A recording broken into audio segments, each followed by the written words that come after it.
saw the Yes campaign for Initiative 594, and I have to tell you, I am pretty appalled at the amount of lies that they put in it. Here we go.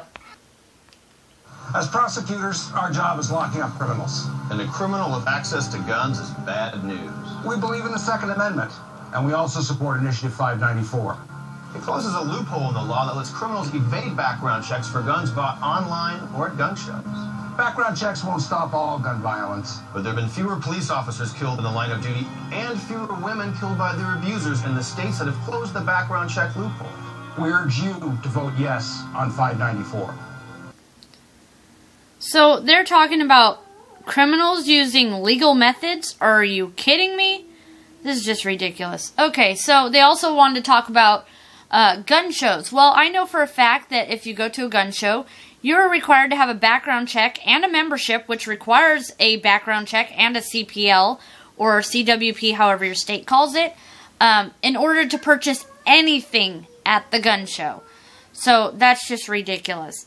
594 also does nothing to address the mental health crisis in America, which, as we know, as soon as there's a school shooting, the person is automatically labeled as mentally insane or incompetent or however you want to call it. Obviously, it's not going to stop criminals because they don't go about a legal method of doing things anyway. It's opposed by rank and file law enforcement officers, and it criminalizes the loans and transfers between friends and family members. So if you have a gun, you can't lend your gun to a family member. You can't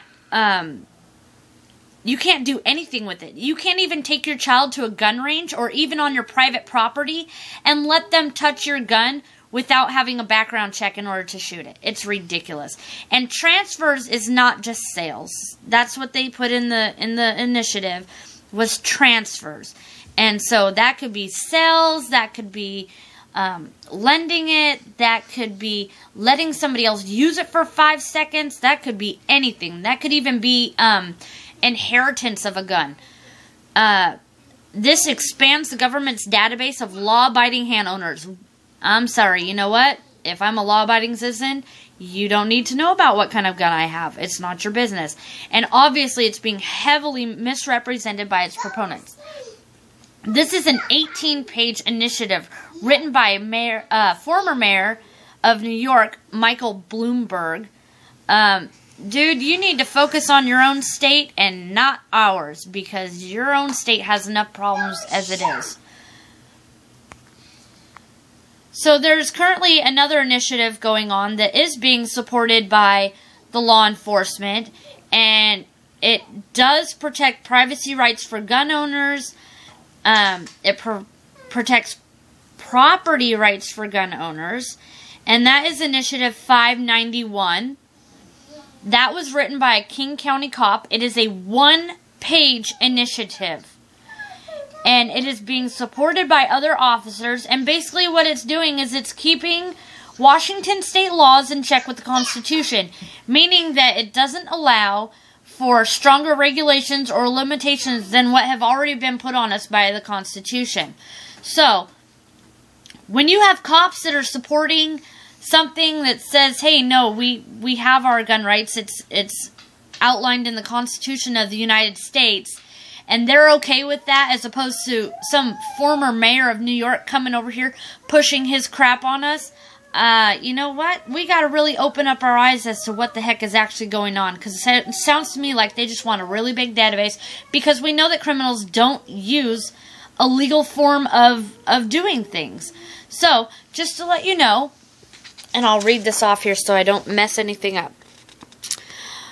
I-591 is being endorsed by Citizens Community for the Right to Keep and Bear Arms, Firearm Collectors and Shooters Association, Firearms Policy and Coalition, Gun Owners Action League of Washington, Hunters Heritage Council, Second Amendment Sisters, Washington Arms Collectors, Washington State Law Enforcement Firearms Instructors Association, and Washington State Rifle and Pistol Association. Now, if you want to know about 594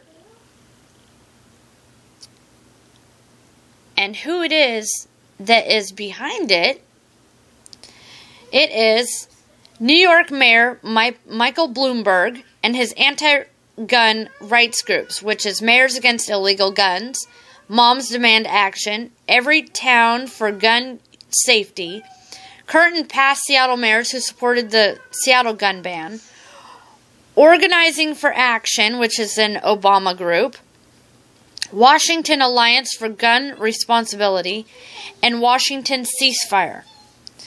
Now, if you would like to help defeat I-594, you can donate at www.wecare2014.org. And if you would like to help pass I-591, you can donate at www.wagunrights.org. Now, mind you, nobody asked me to do this. I'm not putting this stuff up on there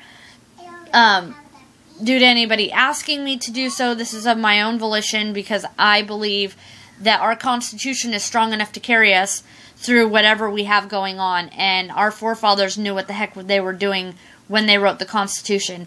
And it sure as heck was, to make sure that we stayed away from tyranny like this Michael Bloomberg, who is now coming in and trying to force stuff. I'm sorry. You know what, big government, you need to go away because you're creating more problems than you're solving.